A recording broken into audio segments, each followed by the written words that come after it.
Hello everyone, my name is Shelby and this is the series where I reveal what is inside these mystery pottery molds I found on Gumtree.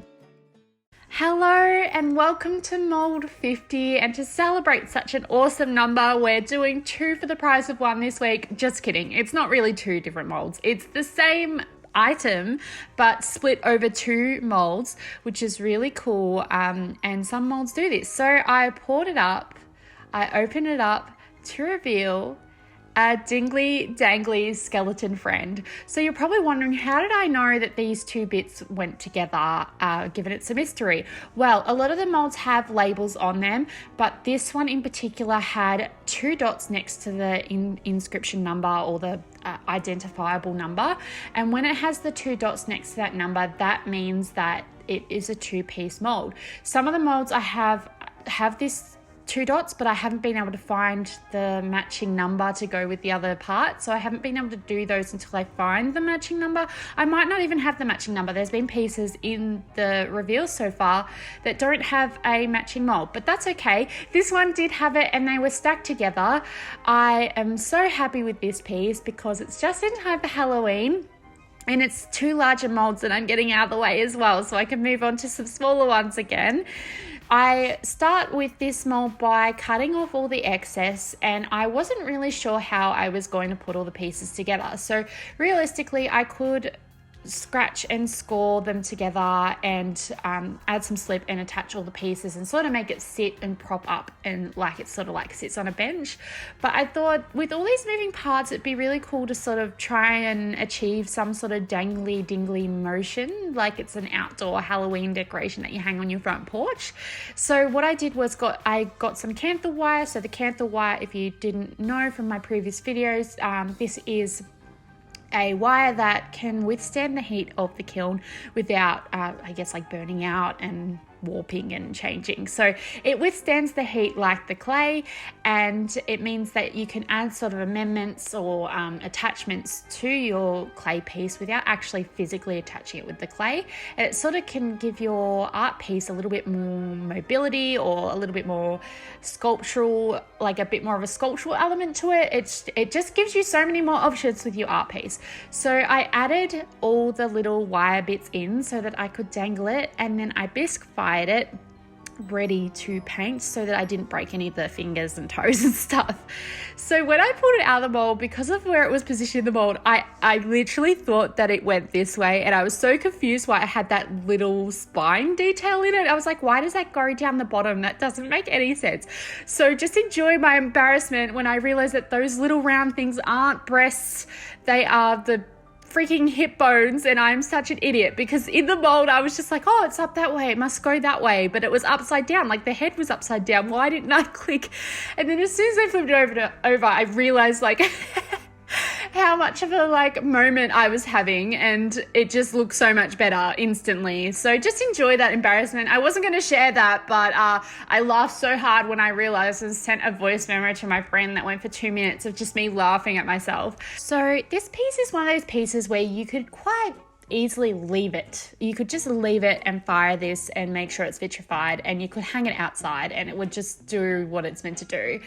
Another thing you could do with this piece is you could sort of stain it, or add like sort of like an antique, to sort of give it this like aged bone look.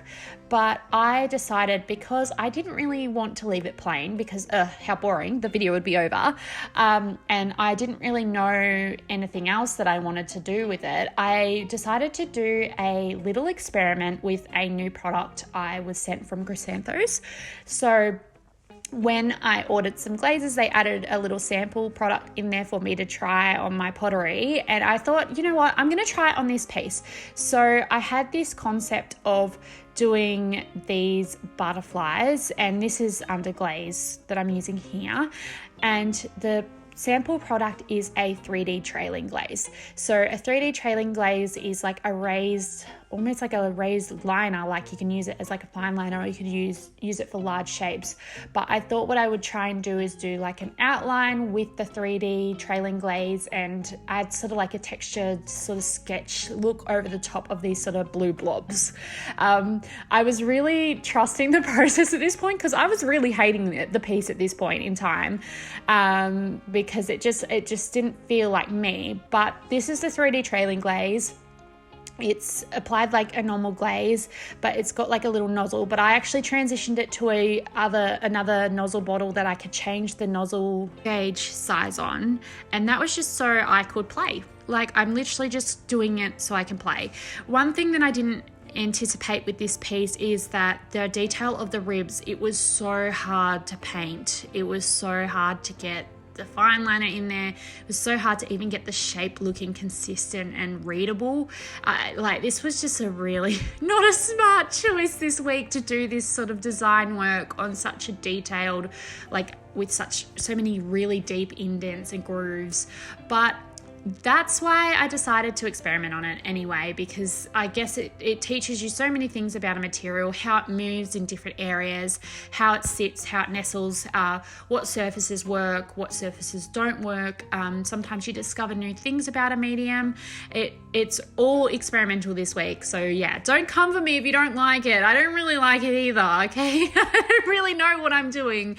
As it went on, my hand was so shaky. I really struggled to apply the trailing glaze because I wasn't used to using this medium, and it was really clunky and chunky, and I didn't know how it moved, and sometimes it was sort of like delayed as it sort of like dropped, and then sometimes it would still move whilst I was moving. I don't know how to explain it. Sometimes it would sort of stop trailing and that's just because I didn't know how to use it yet. But this was the perfect piece because I've actually had a lot of trial with it now. That the very last butterfly I did, I figured out exactly how to get it not splotchy, not bubbly, not stopping, right where I wanted it to go, and how to sort of do a smooth application like I'm icing a little cookie. So here's the butterfly that I'm very proud of. Oh well, it's the second last, I think. And I finally figured it out, which is so good because now this piece has served its purpose and I know how to use this trailing glaze for the future, and I still get a interesting mystery mold out of this week's experiment. So this is the piece before it went into the kiln. And this is my warning to say I am so embarrassed. This is the worst piece I think I have ever made. This is embarrassing to put on the internet forever, potentially. Like, it's... What has happened here? I don't know. This is just not good. It's gone all like lumpy, like little meteors. But it actually looks like when you go and get like a henna tattoo and the raised bit of henna that you rub off, it's like it needs to be rubbed off to reveal what's meant to be underneath. And this is not a flaw of the product at all. This is purely applicator error. Like, this is all me. This is all my fault. It's so horrible. I really don't like it. It's just a blobby mess. It's just, I should have just left this white and just called it a day instead of going through that time and effort. But at the end of the day, I guess I'm glad I tried this out on this piece first so that I didn't ruin a beautiful piece with this blob. Definitely need to try the material again. I noticed that I put the legs on backwards, so I fixed those, but I noticed that the debris from the glaze from it like banging around came off, so I won't use that with food. So that was another experiment that has paid off because I know what to use it on. I think that the trailing glaze has potential for a different sort of sculptural project rather than this one. It's just a mess. I really didn't do this week justice. It could have been so much better. I'm sorry. I'm really sorry that you watched this. It's awful. I guess that's half the fun, is it's an experiment. They don't always work out, and they're always massive learning curves. Sorry for that. Thank you for watching, and here's your sneak peek for next week.